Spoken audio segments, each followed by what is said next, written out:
Well, guys, welcome to It's All About Wrestling episode 129.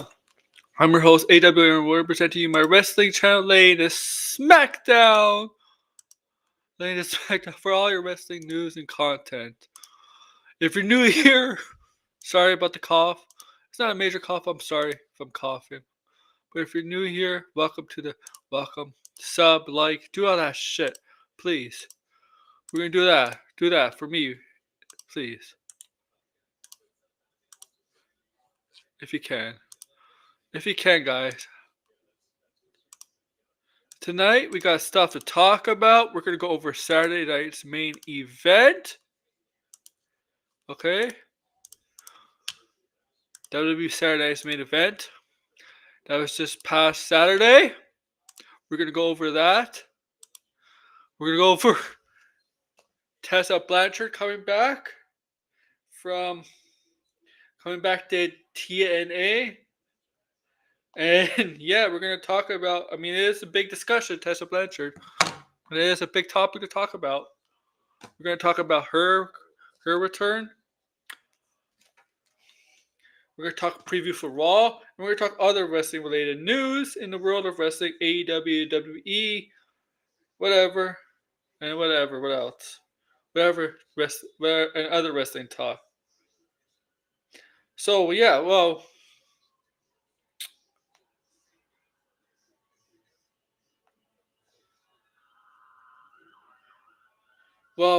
I hope to see you guys in the chat, but you know what? It might be not me in active chat today. Okay, that's okay.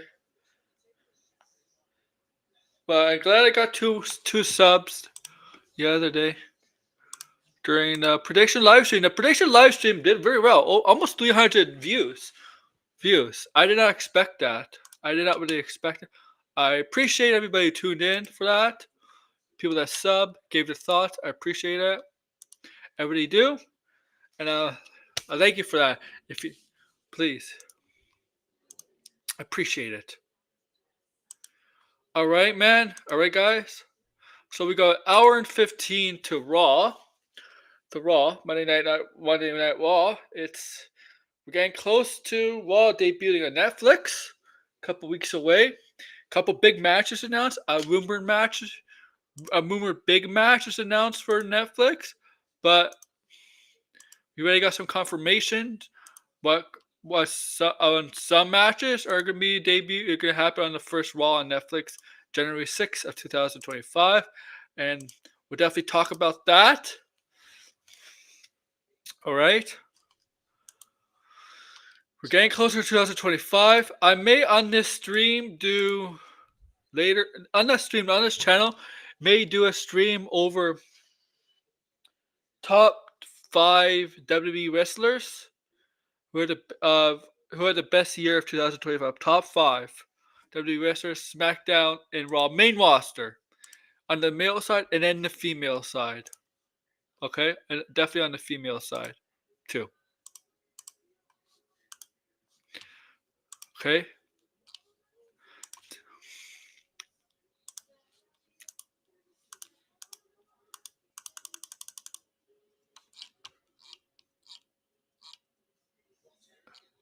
So yeah, that's gonna be near the end of the month.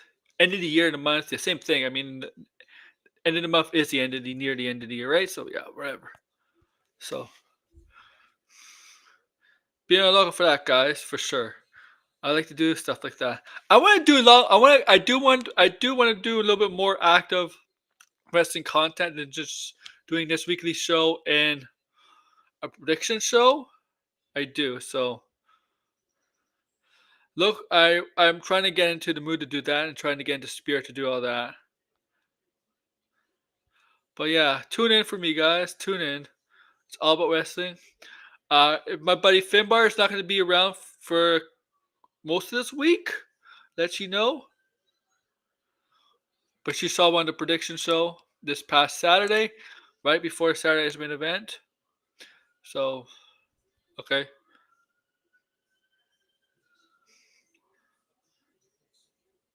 So yeah, all right. And I'm just checking my main YouTube channel for something. Then we're gonna actually get into Saturday's main event. So, Saturday's main event. You want to know what I honestly thought about Saturday's night main event? SNME this past Saturday. Uh,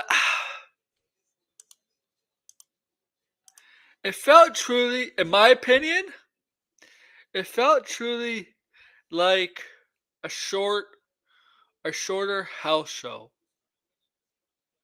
just with a little bit of TV production. With TV production, okay, TV produced but house show. The way the matches were, and the way it was televised, it just seemed like a televised house show to me. Felt very house show like.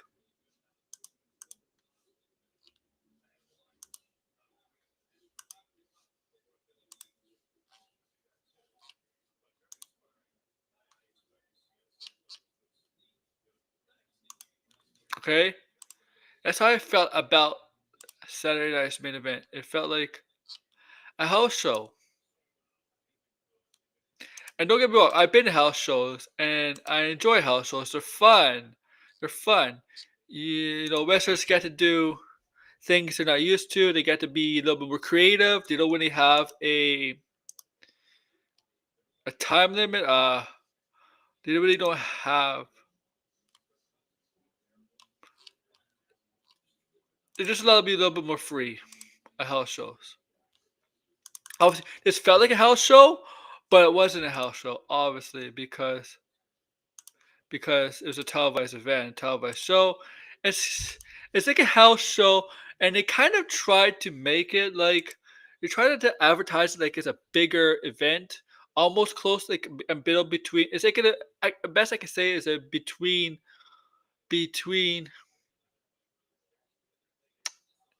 It's like a regular show, like a between a Raw and SmackDown in in a PLE, kind of like in between. I don't know what you call that. I guess you could say to try to make it feel like it's a mini PLE, but it was more like a house show. It just a more just a televised house show, a more important house show with consequences and stuff. And honestly, it was good to see Jocelyn the Body Ventura back, and he didn't feel like he did miss a beat. Obviously, there's a lot of lines they're feeding him because I'm pretty sure he hasn't kept up with the product, so he had to be told what to say. I'm pretty sure, and cut up to speed because I'm pretty sure he hasn't been watching the product. So they had to. I assume they had to go over stuff with him, but he still felt good in commentary. It still felt like him. It still felt like he never missed a beat. Honestly. Darcy Butler. He did the main event show,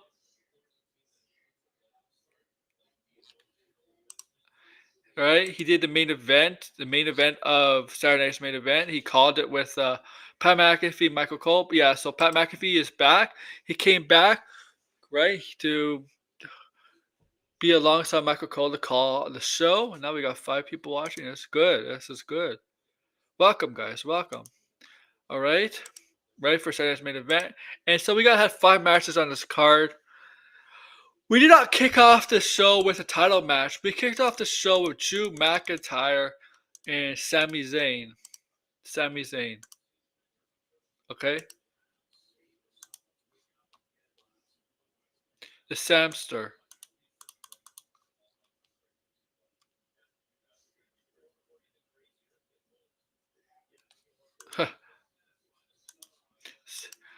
Alright? And this is a kind of revenge plot for Drew McIntyre. He clearly says why he went after Sami Zayn, right? Right, and why he's going after others. Like Sami Zayn is not just his target. He's going after everybody else that's everybody else associated with the bloodline, and help Roman Reigns at War Games, right? He clearly said that. And where did he say that? Where did he say that? Well, he said that clearly after he won. So he did beat Sami Zayn at the opening match, and as he was walking back, he said, "One down, four to go." That's clearly his targets are the Roman Reigns' version of Bloodline. Everybody who's associated with Roman Reigns' Bloodline. So Sami Zayn, Jimmy and Jay, Roman, and I assume CM Punk. I'm sure that CM Punk because CM Punk did help out Roman Reigns' Bloodline at War Games, right? To take down Solo and their Bloodline. But they moved on from that, right? Apparently, they supposedly Drew and CM Punk moved on from that. But are they? Are they going to move on from that? Are they going to truly move on from that? Because he did say one down, four to go, and that clearly means CM Punk has to be one of those four, right?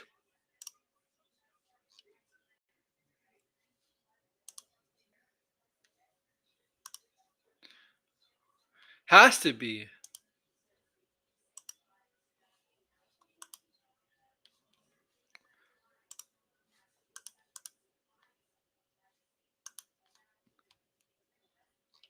Just has to be, right?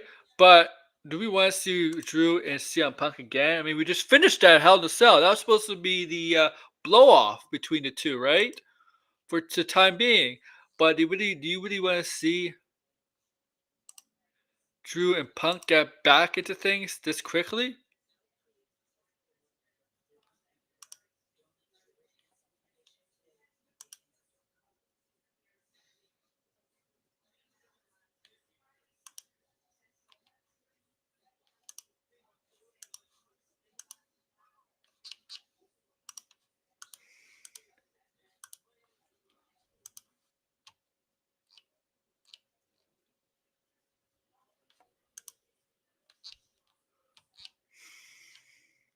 Right? Now, I don't know if anybody's going to join me. Finbar's not going to join me tonight.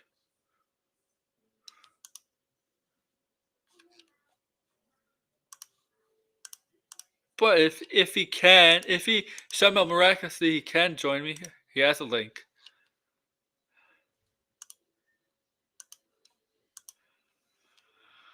Okay, so yeah, we got that. So yeah, so Drew won, and now he has the rest of the bloodline in his sights. One down, four to go. So there's the Uso brothers.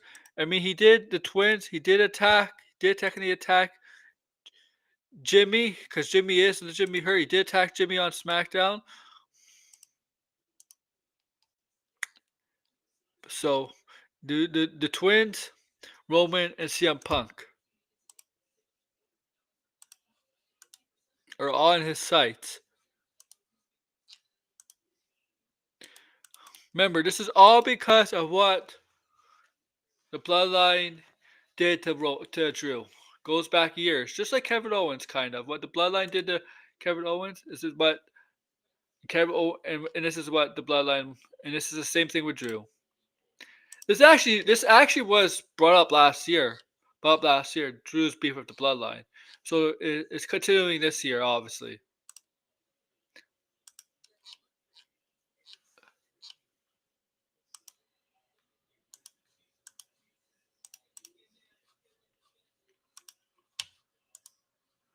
I think you could tell.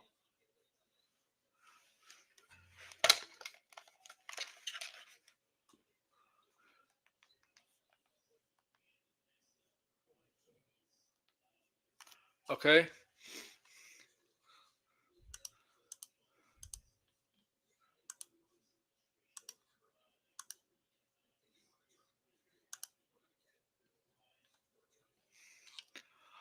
Alright, so next match, it was,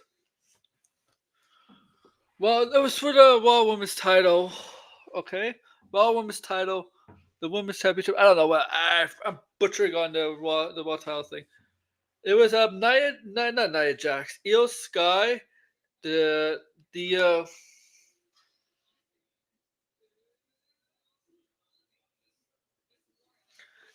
Io Sky, the challenger, taking on Liv Morgan, the champion. As Io Sky is the number one contender. This match was fine. It was just a short amount of time. Like, a lot of the matches were short. They were not long matches. You didn't have like a 20 to 30-minute match anywhere. Maybe the main event was the closest thing. But they were not very long match. Well, matter of fact, there were commercials. So what you saw what you saw what you saw in the ring, you might have not seen all of it because they went to commercials, right? Commercials. I mean, it is a regular cable NBC, so there were commercials. So the match seems shorter than it actually is just because of the commercials. That's right. And it's gonna be like that going forward, man. There's gonna be commercials in the next Saturday night's main event in January, when that because that's the next one.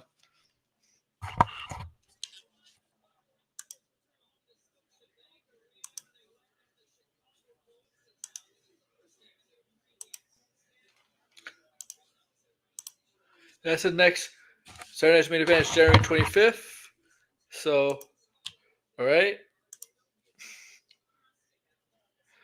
But this match, I mean, no shenanigans, no interference, stuff like that. Liv Morgan actually gets a win here over Io Sky. But the end of the match, as they're about to make their way backstage, Rhea Ripley's music hits, and she just walks confidently, all smug, and it just stares in the face of Liv Morgan. And Liv Morgan raises up the title in front of Rhea, and they had a stare down. This is my brutality.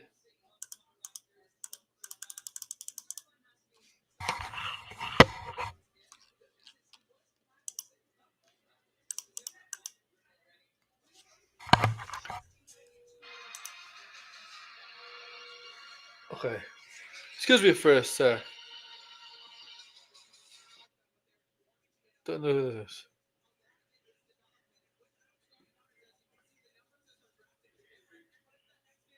Sorry about that.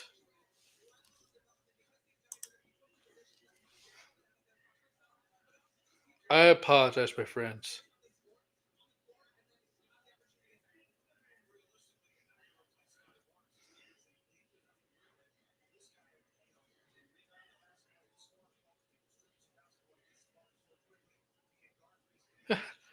So yeah, once again, Liv retains. Next, we have the triple threat match.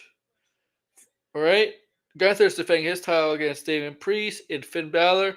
Good ending to this match. I like the ending to this match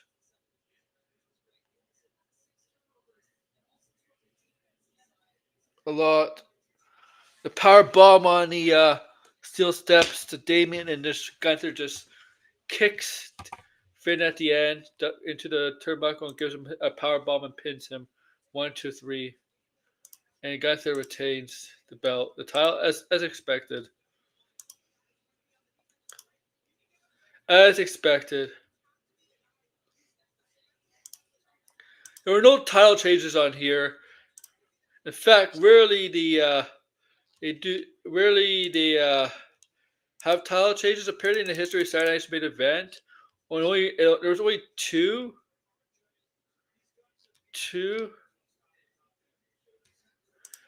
title changes, I believe, in the history of Saturday Night's main event. That's, if I remember correctly, that's what they said. I'm not sure. If I could have misheard, but I believe they said they only had two title changes history wise. And I'm not talking just world title. I'm talking any title, any belt on the line, any belt. Usually, that's why it's like a house show, because House shows titles barely change.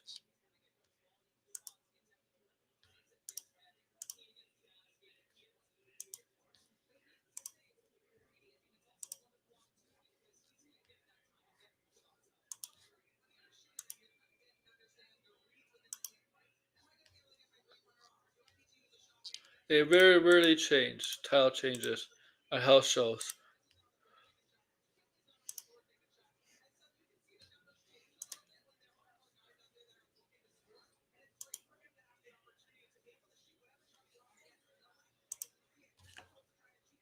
All right, man. Next is the inaugural United States Championship for the women. For the first time, whoever wins becomes the first women's champion for the women, for the women on SmackDown. So it's Michia and Chelsea Green, and whoever wins becomes the first. And this is actually a pretty good match, a really really good match. But this was designed for Chelsea to win, and Chelsea did get the win. You see, Nick Aldis give the title to Chelsea, wrap it around the race, and Chelsea is the first ever women's U.S. champion on the main roster.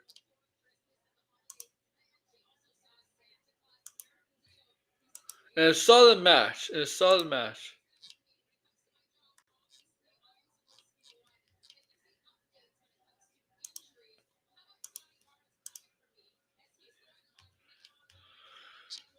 I'll say this: the show was okay. It wasn't like a great show. I don't think it was one of the best shows. Honestly, I thought it was like okay, it's an okay solid show, but it wasn't anything special.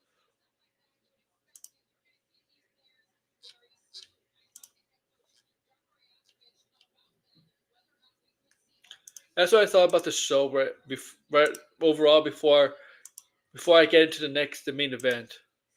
And the main event, yeah, what everybody's talking about when they're talking about the main event is the ending. Is the ending when the show went off the air? What happened after the show went off the air? And that's what everybody's talking about. I mean, yeah, Cody Rhodes retained. Cody Rhodes retained over Kevin Owens. And yeah, maybe he cheated a little bit, obviously, but Kevin Owens is the one who bought the chair, but whatever. As Kevin Owens was celebrating, the show ended right off the air. Kevin Owens attacked Cody. They gave him a, a spiked power driver. The same move he gave to Randy Orton, and Randy Orton's on the shelf, right? And that infuriated Triple H, legitimately, as Kevin Owens is walking backstage after what he did to Cody. Triple H came from Gorilla, and and was incensed, was pissed and mad, not happy with not happy with Kevin Owens, what Kevin Owens did to Cody Rhodes. Not happy. Of course not. I'm not suspecting that. Kevin Owens is not happy the way he lost. He lost the title and the way he lost. And it makes legitimately sense why he's incensed why Kevin Owens would do that to Cody. I expected Kevin Owens to yeah, I expected Kevin Owens to do something dastardly to Cody Rhodes. I actually expected him to do it live on air. I actually thought I actually thought he was going to do something to Cody live on air, not after the show ended. Not after the show ended. I expected. I really did think Kevin Owens was going to attack him when it was still filming, when the show was still airing. Not after the show ended. And he had to see on social media Kevin Owens attacking, spike power driving Cody Rhodes, and then seeing the way Triple H was mad, pissed off, reacting to Kevin Owens doing that.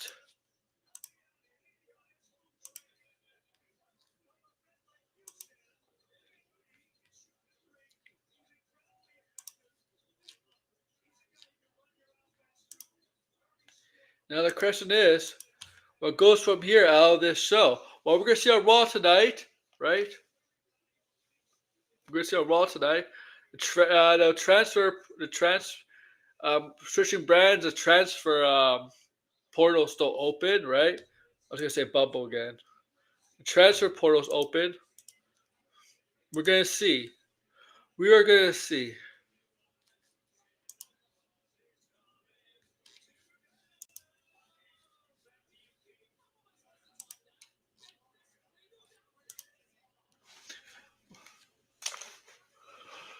Right? We're gonna see on Raw tonight. No face reveal, man. Not tonight. I got a bit of a cold right now.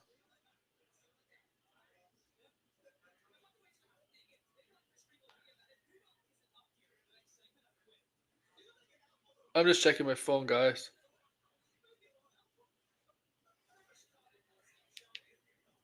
Whoa. All right.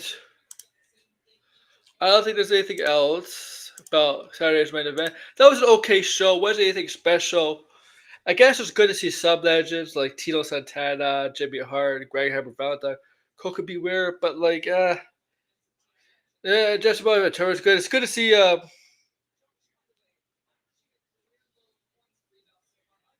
was good to see Pat McAfee back. I like Pat McAfee as a commentator because he brings a lot of life and energy.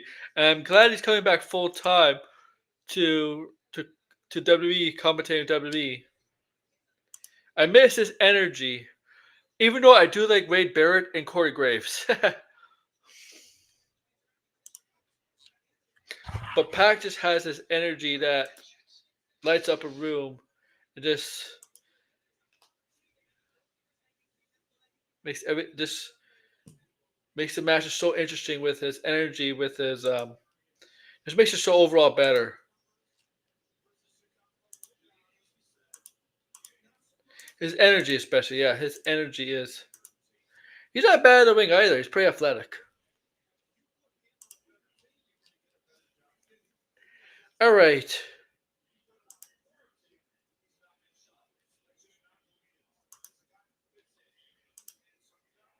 I think that's going to be it. Oh, yeah. Tessa Blanchard is back in TNA. She made her return at TNA this past Friday, attacking the champion Jordan Grace. And what she did was there was a mysterious woman attacked Jordan Grace with with uh, with a mask covering her face. All this she did a DDT to him. DDT to him. All right, DDT to her, and it's revealed Tessa Blanchard's back. Now Tessa Blanchard, there's a lot. There's a lot of people. There's a lot of people talking about Tessa Blanchard. Tessa Blanchard, because what happened about 4 years ago. 4 years ago, in WWE in TNA when she was going for the title. She was going for the title. Okay.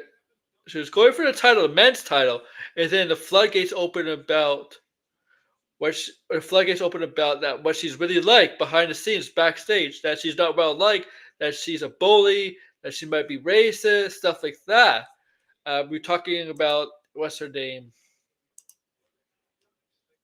I don't know her name, but she called somebody N-word and bullied other women in wrestling.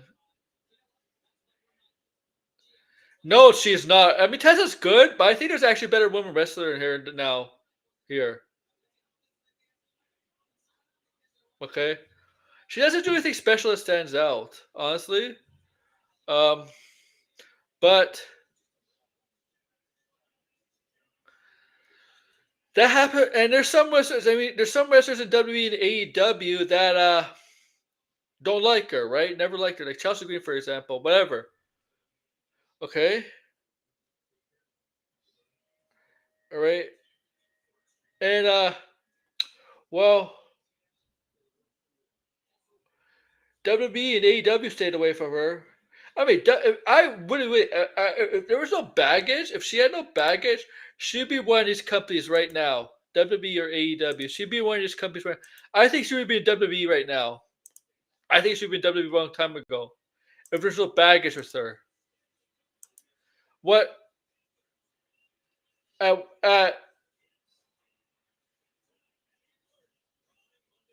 at what was hurting Tessa Blanchard was Tessa Blanchard herself, and she had a lot of issues with TNA, right? A lot of issues on the Indies. Now she's 29 years old now. She's 29 years old now, right? 29 years old. Maybe she's matured a bit. Best thing is about giving second chances. Maybe she's matured a bit. Right? Maybe she's matured a bit. If there's no issues, let's say, if she can go 1 year TNA without any controversy, that might be a good sign. Might be a good sign. Okay? Now, this might be for. Now, the people are saying this is Tessa Blanchard, Tully's daughter. But now, with Jordan Gray, she might be on the way out. I think her contract expires next year, and Jordan Grace is pretty much WWE bound, right? Like obviously, it's WWE bound. Jordan Grace, but she'll probably be the men's division. Okay. Now Tessa's going back to TNA to build her reputation back up, and she better, because third chances. Yeah, she'll get blacklisted again. Oh, and Degrassi, she was in. I know you like the WoW promotion. You know she was in it, right? She was supposed to be. Tessa Blanchard was supposed to be the face of WoW, but with WoW, she had issues with WoW. Women's Wrestling, the JD Buss promotion. There was issues with WoW with Tessa Blanchard. I see she went to Mexico, CMML. She's there to build up her. TNA is there to help her build up her rep. Now she has to fucking stay. She has to stay out of the spotlight in a negative way. Hopefully she matures. I mean, there's wrestlers that have caused up shit. Caused up shit in the past. I mean, Randy Orton. I mean, Randy Orton was protected a lot in WWE. Let's be honest. I mean, Randy Orton was a mess, man. Randy Orton was somebody who could get away with murder, and they protected him. And over time, he matured to a point where he became a leader. Maybe Tessa Blanchard would be like that. There has to be like a year where Tessa Blanchard is in TNA, and no, it doesn't, and not one incident. One incident. Okay. And look, wrestling is a business. There's always going to be wrestlers that don't like other wrestlers, but are working together in the same company. I mean, we got a WWE right now, man. Oh fuck, Brit. Right now, man, like Punk, right? There's a lot of wrestlers in WWE that do not like Punk. We got that right now, but they're making it work. They're making it work. Tessa, I just hope Tessa is matured, learned her lesson. If not, yeah, she's never gonna be. She's gonna be like one of the greatest indie wrestlers to never make it. To never make it, and that's a shame because she has all the talent in the world, all the talent to be a top women's wrestler in a major promotion. If she didn't have the baggage like she had, she's in WWE right now. WWE or AEW, she'd be in one of these companies right now, guaranteed.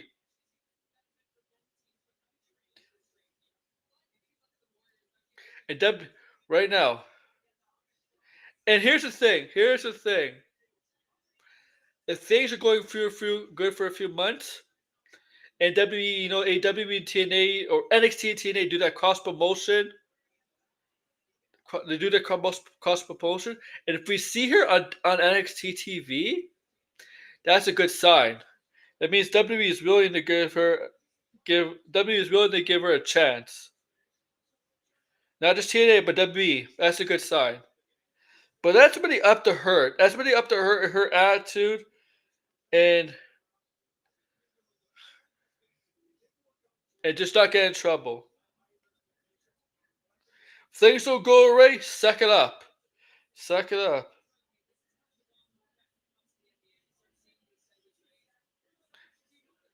This is the wrestling industry.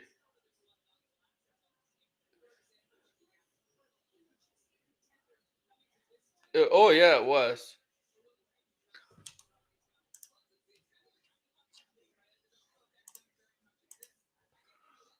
She has to suck it up like a man. Um, from TNA news, AJ Francis is contract is up. Not I didn't see anything special with AJ Francis while he was in WWE as Top Dollar or anywhere else. I just don't see what the appeal about him is.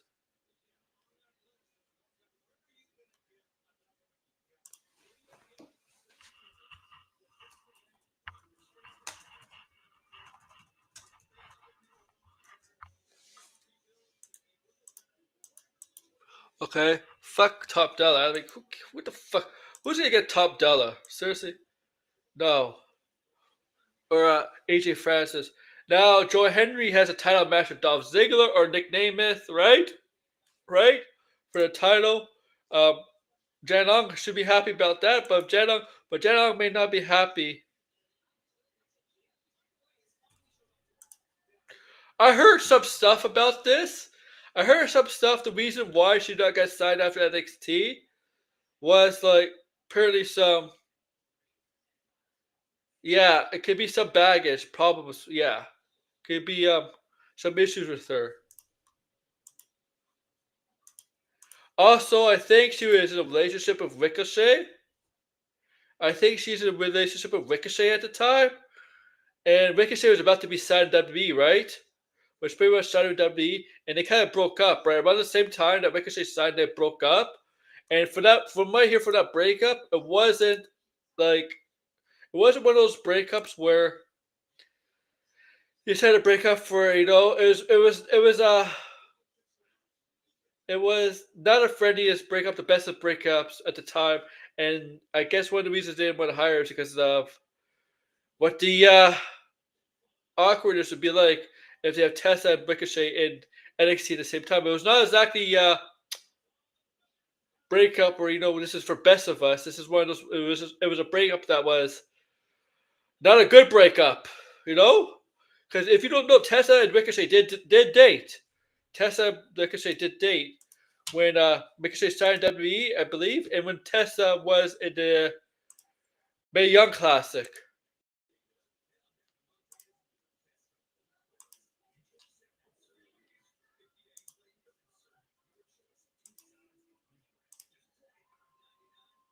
And she did get divorced last year to Daga, I think it's the guy's name.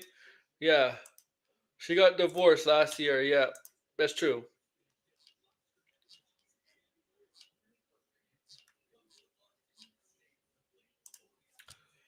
Yeah.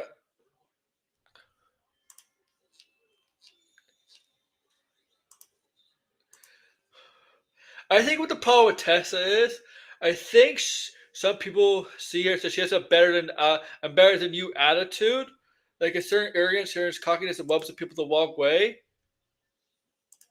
and maybe like she uses that. Oh, I'm using my father's last name to get by.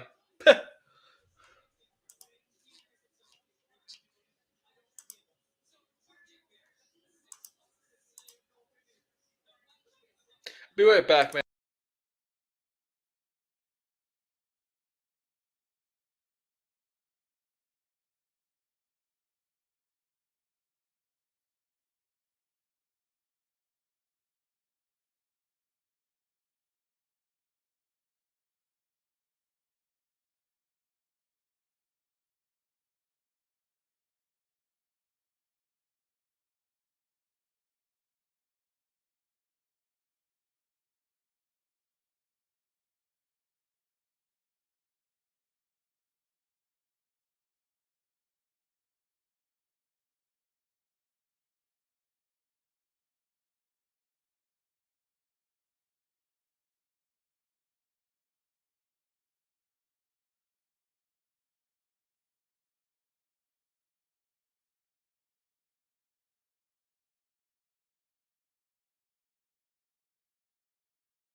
I'm back. Okay? Man. What else is to talk about, man?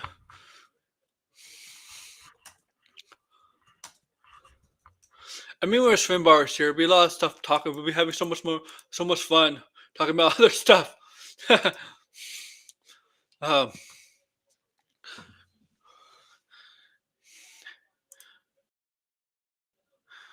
I'm not gonna spoilers.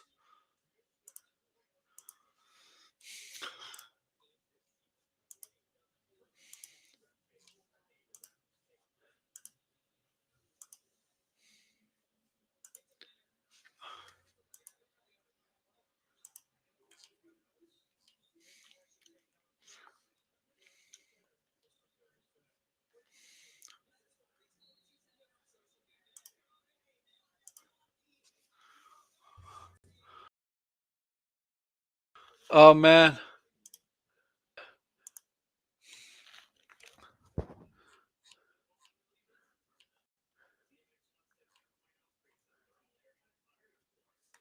So Tessa.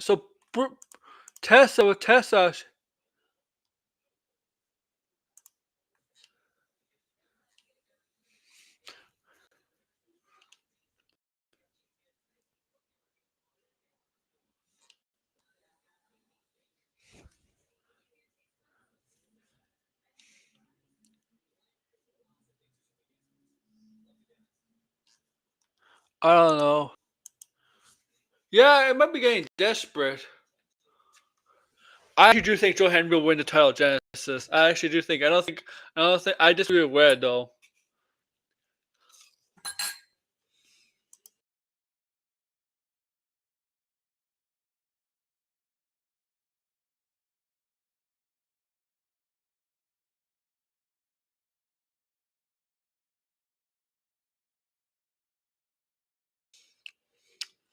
Let's see what else there is.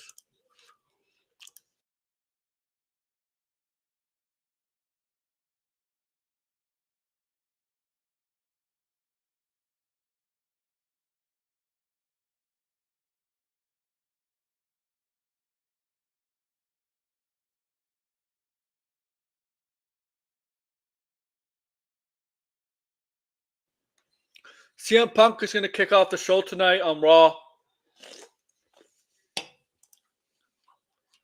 Let you all know. I wonder what CM Punk's going to say. I'm the best in the world.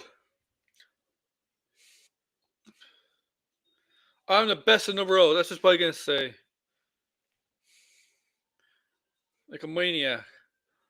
Probably get confronted by Seth freaking Rollins.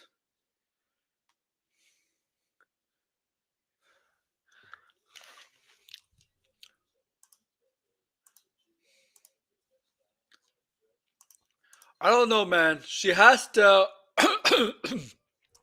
She has to build herself up, right? All right. All right. I got nothing else. Mm. Oh yeah. Well. Oh yeah. Let you all know. Okay. Before I end it, guys, 5 to 10 more minutes. Give you a break before Raw.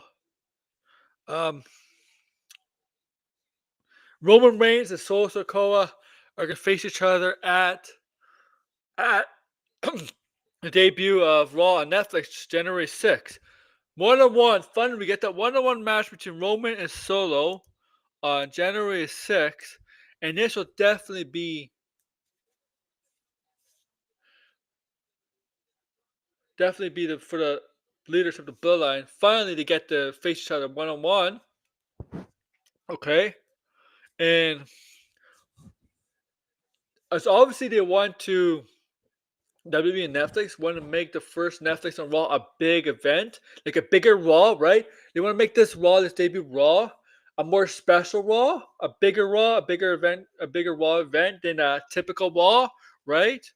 The typical Raw would be, because it's the debut of Raw on Netflix, and Netflix would want this, obviously. And the rumor is the Bloodline may move to Netflix. I mean, Roman may move to Netflix, Netflix. His Bloodline may move to Netflix. The Raw on Netflix.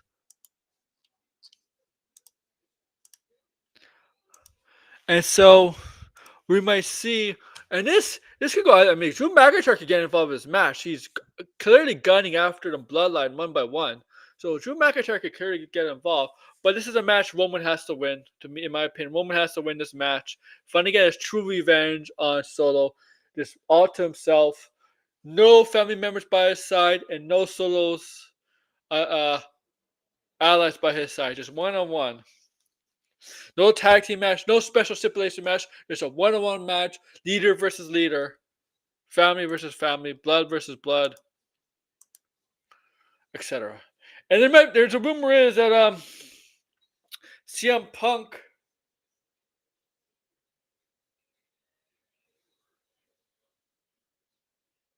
CM Punk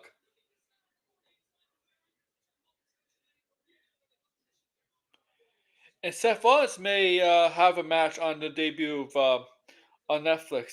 They may, if you're waiting, if you're thinking that they Seth and Punk are going to face off at WrestleMania, well, there's a possibility we may get that match on Netflix. And the thing is, we might see what Raw tonight and next week determines, because they are taping Raw back to back.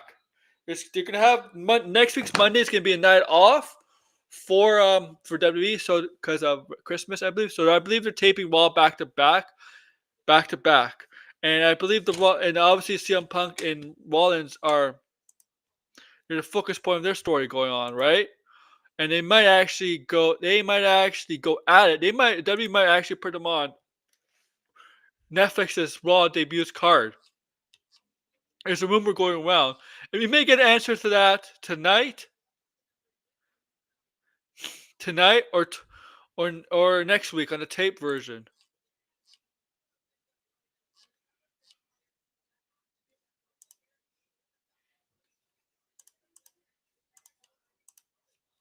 And that's all I have right now. And thank you for listening, guys. Like, share, subscribe, comment below. Man, enjoy Raw, guys. I'll see you. I don't know.